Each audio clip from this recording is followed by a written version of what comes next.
بسم اللہ الرحمن الرحیم باب ما جاء ان المستحاضة تتوضأ لكل صلاة۔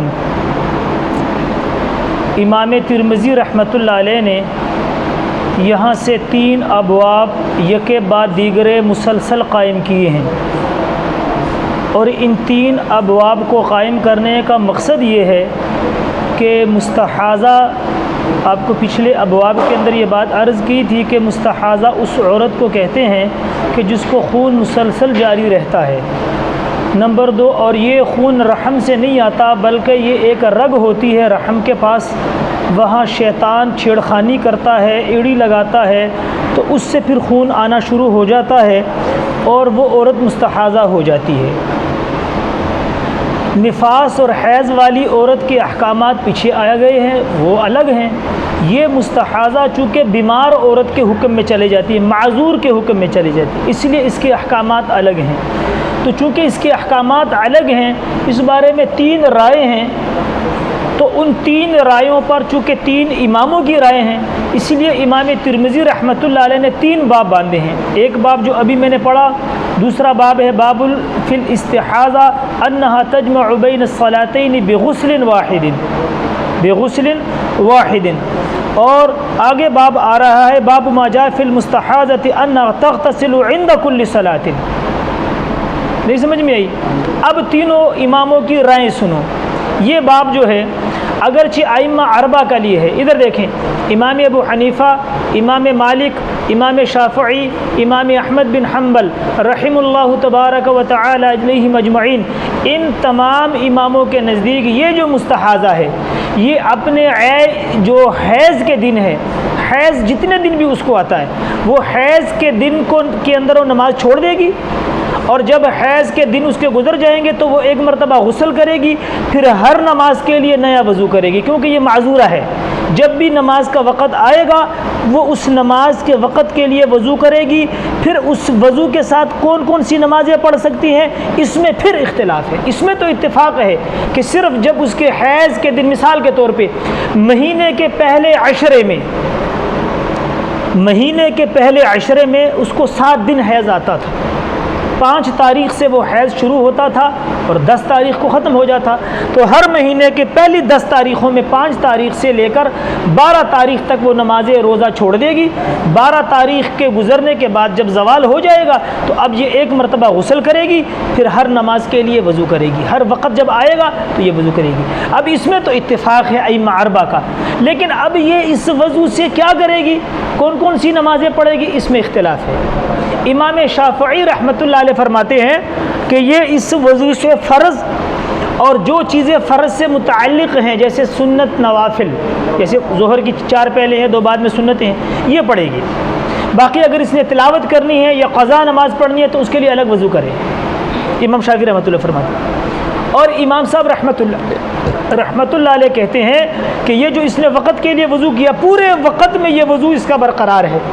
اس وقت میں یہ قضا، فرض، نفل، سنت، واجب، قرآن کی تلاوت سب کچھ کر سکتی ہے۔ باقی 2 اماموں کا مسلک پتہ نہیں ہے، اور اس بارے میں اکثر میں کرتا ہوں کہ ایسے مسائل میں اکثر یہ احناف کے ساتھ چلے جاتے ہیں، امام مالک اور امام احمد بن حنبل۔ باقی ان دونوں کا اختلاف جو کتب کے اندر منقول ہے وہ ہم نے آپ کو عرض کر دیا۔ تو بہرحال یہ باب ان کے، لیکن اس باب کے اندر جو روایت ہے وہ ضعیف ہے۔ اس بات میں جو روایت ہے، ایک یہ وہ سمجھو، دوسرا یہ اختلاف جو امام شافعی اور امام ابو حنیفہ رحمۃ اللہ علیہ کا ہے، وہ بھی حدیث کے 2 الفاظ سے ہیں، کہ امام شافعی رحمۃ اللہ علیہ کا جو استدلال ہے وہ عند کل وضوء ہے، اور امام صاحب کہتے ہیں عند کل صلاۃ، دونوں الفاظ آئے ہیں۔ تو عند کل وضوء سے امام شافعی رحمۃ اللہ نے استدلال کیا کہ ہر نماز کے لیے وضو کرے اور صرف فرض اور جو فرض سے متعلق چیزیں ہیں،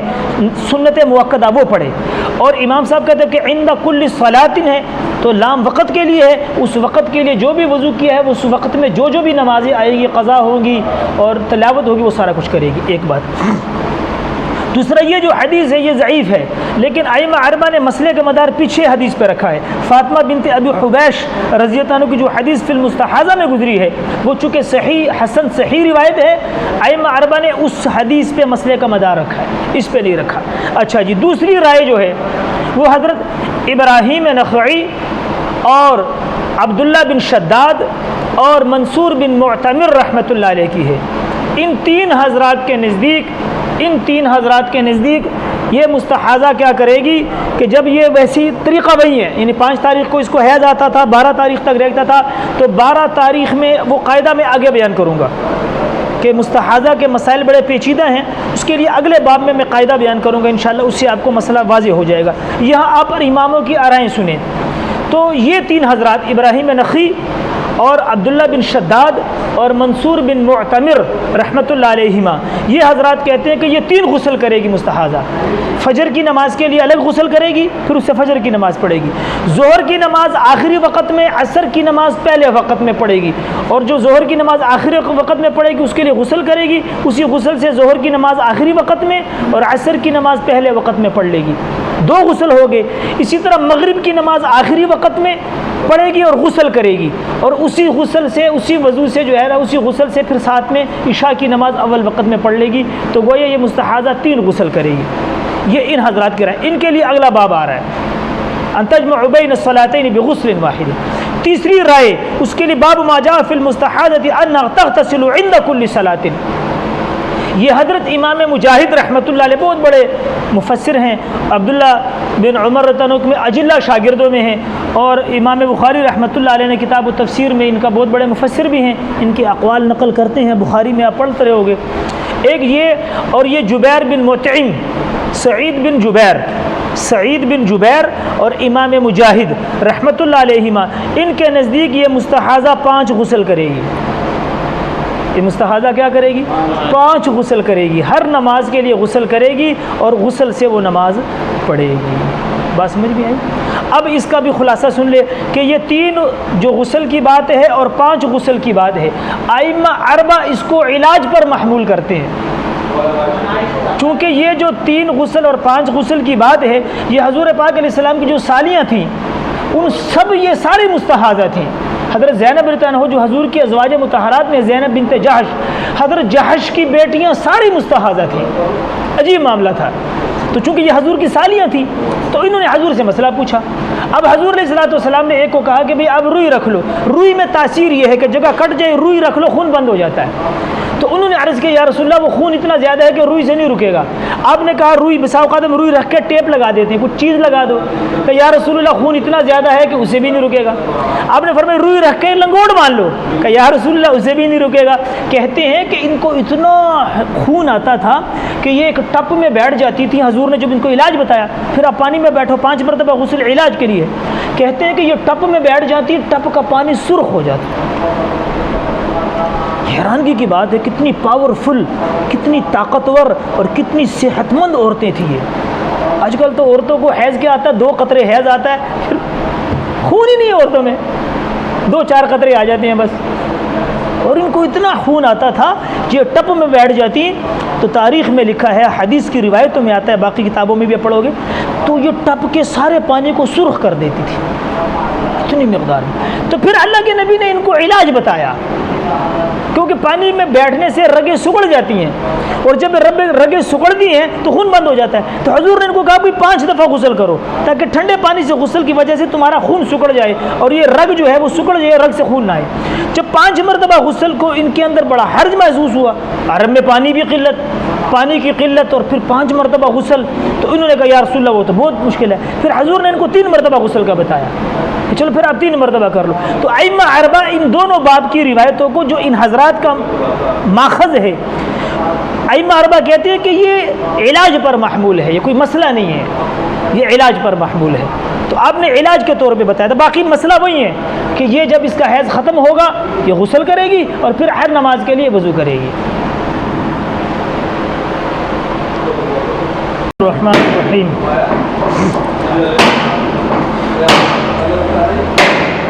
یہ جو مستحاضہ ہے، احناف کے نزدیک اس مستحاضہ کی 3 قسمیں ہیں۔ ایک مستحاضہ معتادہ ہے، ایک ہے مستحاضہ مبتدئہ، یعنی لڑکی بالغ ہوئی، بالغ ہونے کے ساتھ جیسے اس کو حیض آیا استحاضہ شروع ہو گیا، اس کو کہتے ہیں مستحاضہ مبتدیہ کہ پہلی مرتبہ بالغ ہوئی لڑکی، بالغ ہونے کے ساتھ ہی اس کو استحاضہ شروع ہو گیا، یہ مستحاضہ کیا کرے گی؟ اس کے بارے میں امام ابو حنیفہ رحمۃ اللہ علیہ اور امام شافعی رحمۃ اللہ علیہ کا اختلاف ہے۔ احناف کہتے ہیں کہ یہ حیض کی اکثر مدت کا اعتبار کرے گی، یعنی 10 دن جو احناف کے نزدیک ہیں، یہ 10 دن انتظار کرے گی، نماز روزہ نہیں پڑھے گی، 10 دن گزرنے کے بعد یہ غسل کر لے گی اور پھر کیا کرے گی؟ اپنی ہر نماز کے لیے وضو کرے گی، یہاں تک کہ اللہ اس کو شفا دے دے۔ امام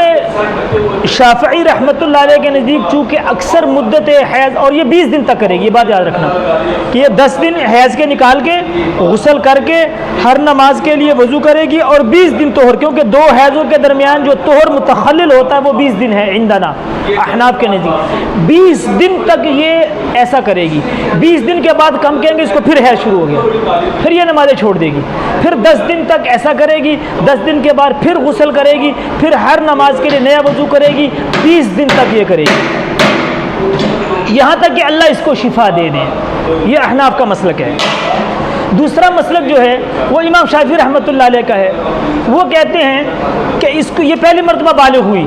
بلوغت کے ساتھ اس کو خون آ گیا، وہ کہتے ہیں 15 دن تک انتظار کریں گے، کیونکہ اکثر مدت 15 دن ہے، 15 دن پہ حیض نہیں رکا، 15 دن پہ حیض نہیں رکا تو وہ کہتے ہیں عقل مدت کے اندر آئیں گے پیچھے، یعنی کیا کہ 24 گھنٹے کی نمازیں جو ہے نا اس کی قضا نہیں ہوگی، 14 دن کی نمازوں کی یہ قضا کرے گی، 14 دن کی نمازوں کی یہ قضا کرے گی، گویا کہ یہ اب اس کو حیض کے دن تھے، حیض تو اس کا تھا ہی نہیں۔ بند کرو، سٹاپ کرو۔ اب امام شافعی رحمۃ اللہ علیہ کہتے ہیں کہ وہ عقل کا اعتبار کرتے ہیں، احناف اکثر کا، یعنی وہ 10 دن نکالتے ہیں، امام شافعی رحمۃ اللہ علیہ کہتے ہیں کہ بس صرف 24 گھنٹے کا نکال کے 24 دنوں کی نمازیں 14 دنوں کی وہ بھی قضا کرے گی، پھر وہی طہر کی مدت میں کرے گی، طہر کی مدت میں پھر ہر نماز کے لیے وضو، پھر ایسے حیض کے عقل دن نکالے گی، گویا جب تک کہ اللہ اس کو شفا نہ دے دے۔ یہ مستحاضہ مبتدیہ کے احکامات ہیں، یعنی وہ عورت، وہ بچی جو پہلی مرتبہ بالغ ہوئی، بلوغت کے ساتھ ہی اس کو استحاضہ شروع ہو گیا،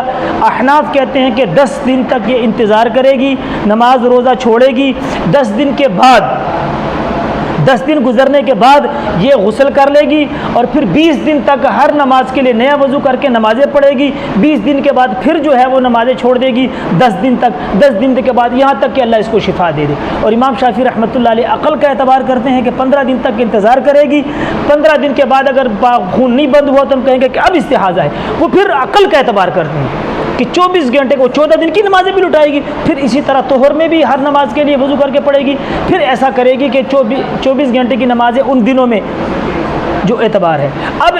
یہ تو ہو گیا مبتدیہ، مستحاضہ مبتدیہ۔ نمبر 2 مستحاضہ معتادہ،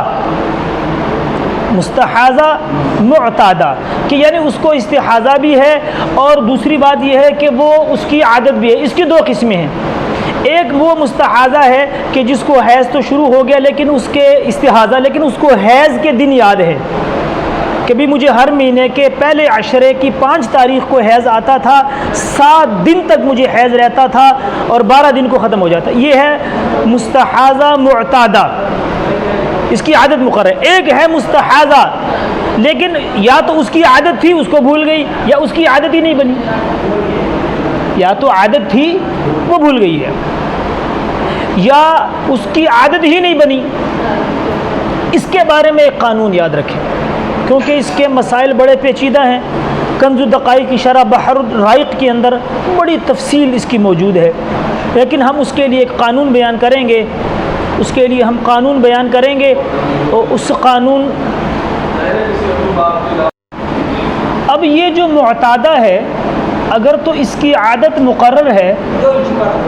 تو اس کے لیے قاعدہ سن لیں، چاہے یہ معتادہ یعنی مستحاضہ معتادہ ہو، یعنی اس کو اپنی عادت یاد ہو یا اپنی عادت بھول گئی ہو، اس کے بارے میں قانون سن لو۔ اس مستحاضہ کو ہر مہینے 2 مرتبہ 2 چیزوں میں شک ہوگا، ذرا توجہ چاہیے اس مسئلے میں۔ اس مستحاضہ معتادہ کو ہر مہینے 2 مرتبہ 2 چیزوں میں شک ہوگا۔ نمبر 1، مثال کے طور پہ اس مستحاضہ کو ہر مہینے کے پہلے عشرے میں حیض آتا تھا۔ اس مستحاضہ کو ہر مہینے کے پہلے عشرے یعنی پہلی جو 10 تاریخیں ہیں اس میں اس کو حیض آتا تھا۔ حیض آتا تھا 5 تاریخ کو، 12 تاریخ کو ختم ہو جاتا تھا، ٹھیک ہو گیا، 7 دن حیض رہتا تھا۔ اب یہ مستحاضہ ہو گئی تو اس کو 2 چیزوں میں شک ہوگا۔ 5 تاریخ کو اس کو مستحاضہ ہونے میں، پاک ہونے میں، حیض شروع ہونے میں شک ہوگا۔ 5 تاریخ گزر گئی نا، تو 6 تاریخ کی 12 بجے، 6 تاریخ کے 12 بجے اس کو 2 چیزوں میں شک ہوگا، یعنی 5 تاریخ کو 12 بجے، 5 تاریخ کو 12 بجے اس کو 3 چیزوں میں شک ہوگا: مستحاضہ ہونے میں، پاک ہونے میں، حیض شروع ہونے میں۔ اور یہ شک رہے گا 6 تاریخ کے 12 بجے تک، 24 گھنٹے، سمجھ آئی؟ یہ ایک شک ہوگا۔ پھر یہ شک اس کو ہوگا 12 تاریخ کو، 12 تاریخ کی 12 بجے کو اس کو پھر 3 چیزوں میں شک ہوگا: مستحاضہ رہنے میں، پاک ہونے میں، حیض ختم ہونے میں۔ مستحاضہ رہنے میں کہ مستحاضہ ہے یا پاک ہو گئی ہے یا حیض ختم ہو گیا، ان 3 چیزوں میں۔ یہاں حیض، باقی 2 باتیں وہی ہیں، مستحاضہ ہونے میں، پاک ہونے میں، شروع میں بھی دو باتیں برقرار ہیں، لیکن حیض وہاں کیا تھا؟ 5 تاریخ کو شروع، یہاں پر 12 تاریخ کی 12 بجے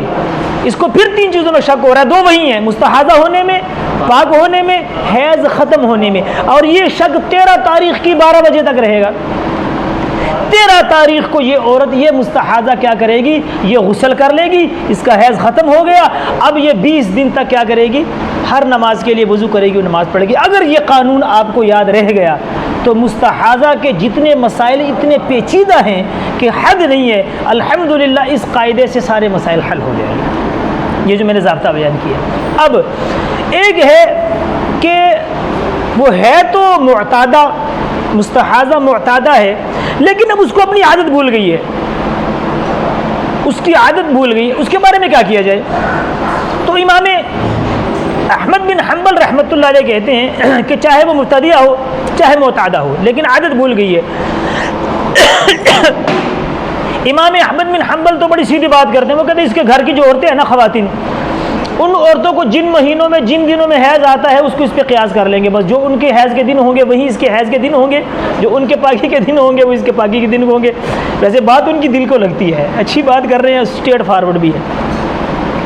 کہ بھئی گھر کی جو عورتیں ہیں ان خواتین کو جن دنوں میں حیض آتا ہے یہ اس دنوں میں حیضہ رہے گی، نماز پڑھتی نہیں پڑھے گی، اور جن دنوں میں وہ پاک ہوتی ہیں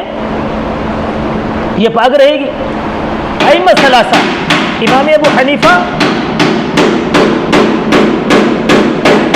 امام مالک، امام شافعی رحمۃ اللہ کہتے نہیں، وہ کہتے اس کو تحری کا حکم ہے، غور فکر کرے گی، یہ کیا کرے گی؟ تحری کرے گی اور اپنے دن مقرر کرے گی۔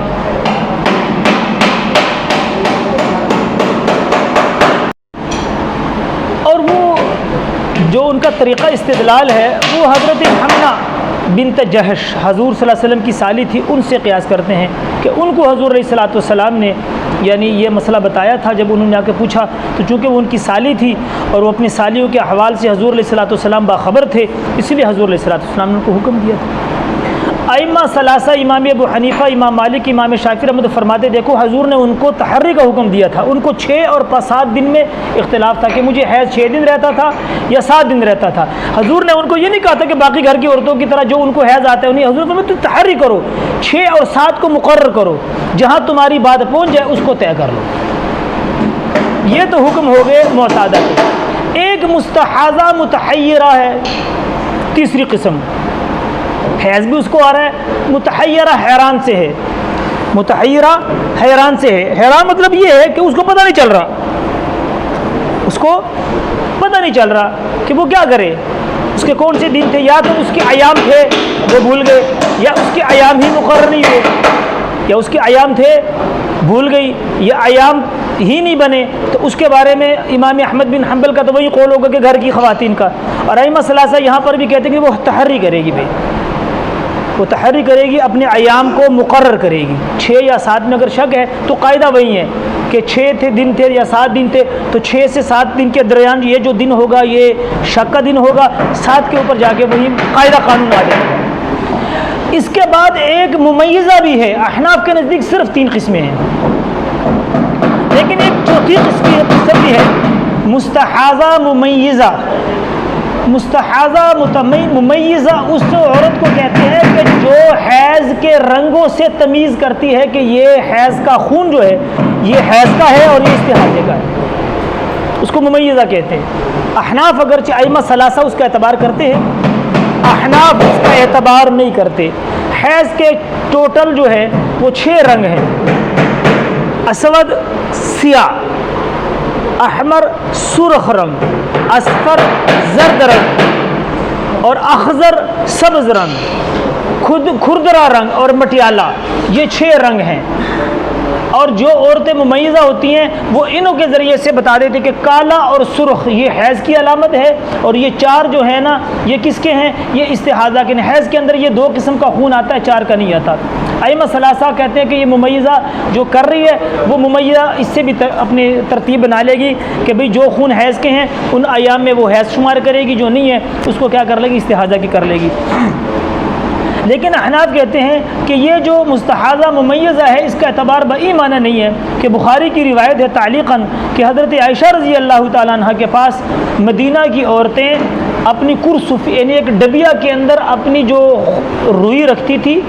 حیض کے دوران عورتیں جو کپڑا رکھتی ہیں یا جو روئی رکھتی ہیں وہ اس میں بھیجتی تھی، اور حضرت عائشہ اس کو دیکھ کے کہتے کہ ابھی نہیں، یہاں تک کہ یہ بالکل چونے کی طرح روئی صاف ہو جائے تو پھر آپ نے نمازیں پڑھنی ہیں۔ جب تک کہ کوئی حضرت عائشہ نے ان لون کا اعتبار نہیں کیا، رنگوں کا اعتبار نہیں کیا، وہ کہتی تھی کہ یہ بالکل سفید چونے کی طرح سفید ہو جائے روئی تو پھر جزاک اللہ خیر و احسن الجزاء، تو پھر جو ہے نا تمہیں نمازیں پڑھنی ہیں۔ لہٰذا حضرت عائشہ رضی اللہ تعالیٰ عنہ کا یہ عمل اور مدینہ کی عورتوں کا یہ بھیجنا یہ اس بات کی دلیل ہے کہ صحابہ نے لون کا اعتبار، رنگوں کا اعتبار نہیں کیا، اگرچہ 6 قسم کا حیض، بلکہ احناف کہتے ہیں کہ حیض کے دوران یہ سارے خون آ سکتے ہیں، کالا بھی آ سکتا ہے، سرخ بھی آ سکتا ہے، سبز بھی آ سکتا ہے، زرد بھی آ سکتا ہے، کھردرا بھی آ سکتا ہے، اور مٹیالہ رنگ بھی آ سکتا ہے، خون سارے آ سکتے ہیں۔ اس کا اعتبار انہوں نے نہیں کیا، ائمہ ثلاثہ اس کا اعتبار کرتے ہیں۔ گویا کہ یہ مستحاضہ کی ساری قسمیں ہیں۔ قانون جو میں نے اس میں آپ کو بتایا ہے بہترین قانون ہے، عام فہم ہے، بڑا سادہ ہے کہ بھئی یہ جو مستحاضہ ہے اس کو بس یہ ہے کہ اس کو اگر اس کی عادت مقرر ہے